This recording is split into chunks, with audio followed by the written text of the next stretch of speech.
दोस्तों, अगर आप अपने आलस्य से परेशान हैं, आपका किसी भी काम में मन नहीं लगता है, आप अपने काम को कल पर टालते रहते हैं, तो अब आपको अपने आलस्य को लेकर परेशान होने की ज़रूरत नहीं है। दोस्तों, आज हम आपके लिए जो कहानी लेकर आए हैं, इस कहानी के माध्यम से आप अपने आलस्य से बहुत जल्द छुटकारा पा सकते हैं। इसलिए इस कहानी को आराम से और शांति से पढ़ें। ये कहानी आपके लिए बहुत फ़ायदेमंद होगी। तो चलिए शुरू करते हैं इस कहानी को। ए बुद्धिस्ट स्टोरी ऑन लेजीनेस। एक बार एक आलसी व्यक्ति ने गौतम बुद्ध से कहा, मुनिवर, मैं बहुत आलसी हूँ, जिसके कारण मैं अपने जीवन में जो करना चाहता हूँ वह नहीं कर पाता, इसलिए मुझे कोई रास्ता बताएं। बुद्ध ने उस आदमी से पूछा, क्या तुम मानते हो कि तुम आलसी हो? तो उस व्यक्ति ने बुद्ध से कहा, हाँ मुनिवर, सिर्फ मैं ही नहीं बल्कि मेरे पूरे गांव के लोग कहते हैं कि मैं आलसी हूँ। बुद्ध उस व्यक्ति से कहते हैं, लेकिन क्या आपके पास कोई सबूत है कि आप आलसी हैं? उस व्यक्ति ने उत्तर दिया, हाँ। तब गौतम बुद्ध उस व्यक्ति से पूछते हैं, क्या आपके पास इसका कोई सबूत है? वह व्यक्ति कहता है, मुनिवर, मैं जानता हूँ कि व्यायाम मेरे स्वास्थ्य के लिए अच्छा है। बुद्ध कहानी। उंगली से दाहिनी ओर इशारा। आत्म निपुणता पर एक प्रेरक बुद्ध कहानी। लेकिन मैं व्यायाम भी नहीं कर पाता क्योंकि मेरा आलस्य मुझे सुबह जल्दी उठने नहीं देता। बुद्ध ने कहा, लेकिन क्या तुम्हें पता है आलस्य क्या है? उस व्यक्ति ने कहा, मुझे नहीं पता कि आलस्य क्या है, लेकिन जो भी है वह बहुत बुरा है। बुद्ध ने कहा, सबसे पहले तुम्हें ये समझ लेना चाहिए कि जो भी चीज़ प्राकृतिक रूप से उसका कुछ न कुछ उपयोग होता है वह बुरा नहीं होता है या अच्छा। आलस्य एक भावना है, यह एक विचार है जो हम अनजाने में खुद से पैदा करते हैं। आदमी ने पूछा, लेकिन ये कैसे है मुनिवर? तो बुद्ध ने कहा कि आलस्य पैदा होता है, इसके दो कारण हैं, पहला शारीरिक और दूसरा मानसिक। जब हम अपने किसी भी भोजन को देते हैं, शरीर जिसके अंदर जीवन शक्ति नहीं होती, हमारे शरीर में आलस्य पैदा हो जाता है, क्योंकि यह शरीर ऊर्जा से चलता है और जैसा हम इसे देते हैं, ये वैसा ही विचार करता है, ये वैसा ही व्यवहार करता है। हमारे शरीर के अंदर आलस्य का एक और कारण गलत तरीके से बैठना है, गलत तरीके से सोना और गलत तरीके से चलना। हम कभी इस बात पर ध्यान नहीं देते कि हमारा बैठना, लेटने और सोने की स्थिति सही है या नहीं। अगर हम बौद्ध भिक्षुओं को देखें तो पाएंगे कि वे कब बैठते हैं, उनकी रीढ़ की हड्डी बिल्कुल सीधी होती है। जब वे सोते हैं तो उनके शरीर के किसी भी हिस्से पर कोई दबाव नहीं पड़ता है, और जब वे चलते हैं तो उनके शरीर के किसी भी हिस्से पर कोई दबाव नहीं पड़ता है। उनके दो कदमों के बीच एक लय होती है। शारीरिक स्तर पर आलस्य का तीसरा कारण सुबह जल्दी न उठ पाना है। ये सुनकर व्यक्ति कहता है, हाँ मुनिवर, मैं सुबह जल्दी नहीं उठ पाता। ये सुनकर बुद्ध मुस्कुरा देते हैं और कहते हैं कि आप सुबह जल्दी उठ सकते हैं जब आप रात को सोने का सही समय निर्धारित करते हैं। तो हर व्यक्ति को अनुशासन का पालन करना पड़ता है, क्योंकि अनुशासन हमारे जीवन में संतुलन लाता है।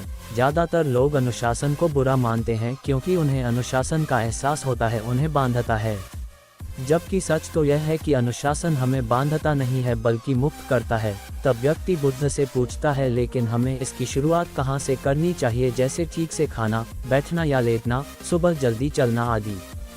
बुद्ध कहते हैं कि आप इस समय जो भी कर रहे हैं उसे अभी से शुरू करें, इसे ध्यान से करें। पहले आप मन के स्तर पर आलस्य को समझें, अन्यथा अधिकांश स्थितियों में मन ही है जो शरीर के कारण आलस्य पैदा करता है, क्योंकि मानसिक आलस्य का पहला कारण हमारी पुरानी गलत धारणाएं हैं। हमें लगता है कि हम ऐसा करने में सक्षम नहीं थे, पिछली बार भी ऐसा ही किया था, इस बार भी हम ऐसा नहीं कर पाएंगे। जब हम खुद को सक्षम नहीं मानते हैं तो आलस्य अपने आप ही हम पर हावी हो जाता है।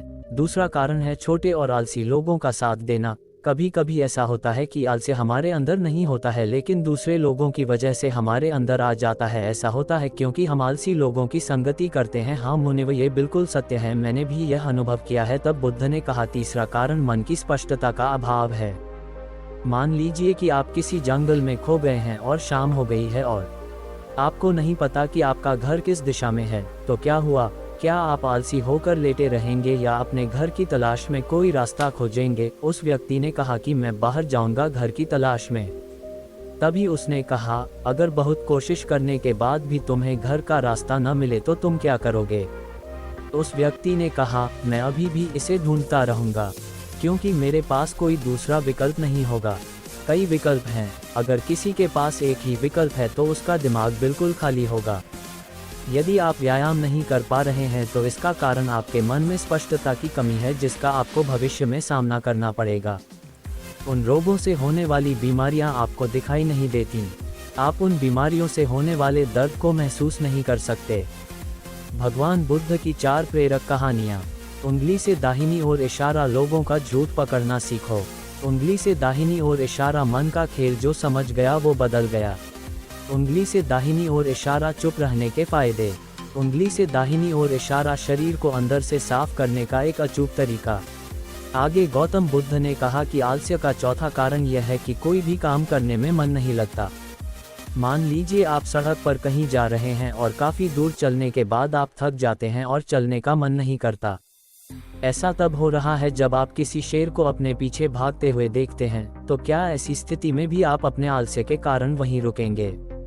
नहीं, तो समझ लीजिए कि आलस्य आपको वह काम करने से रोकता है जिसे करने का कोई बड़ा कारण नहीं है।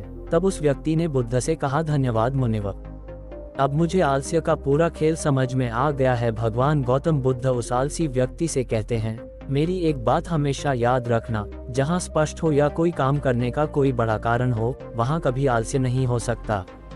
दोस्तों, आलस्य मनुष्य का सबसे बड़ा शत्रु है, क्योंकि आलस्य जीवन में कभी भी प्रगति नहीं कर सकता। चलो, आलस्य मनुष्य को इतना निकम्मा बना देता है कि उसे परिश्रम से घृणा हो जाती है और वह सदैव आराम की अवस्था में ही रहना चाहता है। इसके लिए मेहनत के चश्मे की जरूरत होती है, जो आलसी व्यक्ति के पास नहीं होता। आलसी व्यक्ति को आलस्य दिन ब दिन अपनी चपेट में लेता जाता है, जिसके परिणाम स्वरूप वह दिन ब दिन मेहनत से भागने लगता है। मेहनत ही खत्म हो जाती है। शत्रु ने आलस्य कहा, नमक सिर्फ दोस्त हो सकता है, इसके अलावा इसे खत्म करने का कोई रास्ता नहीं है। मेहनत से दोस्ती करने के बाद ये दुश्मन अपने आप खत्म हो जाता है। मेहनत ही सफलता की कुंजी है। इस बात को केवल एक मेहनती व्यक्ति ही समझ सकता है, क्योंकि वह कड़ी मेहनत के महत्व को अच्छी तरह से जानता है। वह जानता है कि कड़ी मेहनत ही उसकी सच्ची दोस्त है और इस दोस्त की मदद से वह अपने जीवन में हमेशा प्रगति करेगा। अगर आप गौतम बुद्ध की कहानी को सुनना चाहते हैं तो नीचे वीडियो पर क्लिक करके सुन सकते हैं। इसके बाद आपको कभी आलस्य नहीं आएगा। ए Buddhist story on laziness, Buddha story #Buddhist story. वह उस काम को छोड़ने की बजाय दोबारा और अधिक मेहनत से प्रयास करता है और तब तक कोशिश करता है जब तक वह उस काम को करने में सफल नहीं हो जाता, और इसके विपरीत आलसी व्यक्ति किसी छोटे से काम को करने की कोशिश करता है। इंसान को दूसरे लोगों की भी जरूरत होती है, क्योंकि वह आलस्य के जाल में इस तरह फंस चुका है कि उसे बस आराम की जरूरत है। यानी वह अपने कंफर्ट जोन से बाहर नहीं आना चाहेगा, रुकावट नहीं चाहता और अपनी पूरी जिंदगी ऐसे ही गुजारना चाहता है। दोस्तों, आलसी व्यक्ति कभी भी न तो मेहनत का महत्व समझ पाता है और न ही समय का महत्व। इसके कारण वह अपना पूरा जीवन बर्बाद कर देता है और अंत में उसके पास पछताने के अलावा कुछ नहीं बचता है। जबकि एक मेहनती व्यक्ति समय का महत्व समझ लेता है और समय का महत्व समझ लेता है। दिन प्रतिदिन कड़ी मेहनत करके अपने लक्ष्य को प्राप्त करने का प्रयास कर रहा है। इसलिए आपको हमेशा मेहनत से दोस्ती और आलस्य से दुश्मनी रखनी चाहिए। गौतम बुद्ध की प्रेरणादायक कहानी। उंगली से दाहिनी ओर इशारा, हमेशा जवान और सेहतमंद रहने के लिए 12 नियम।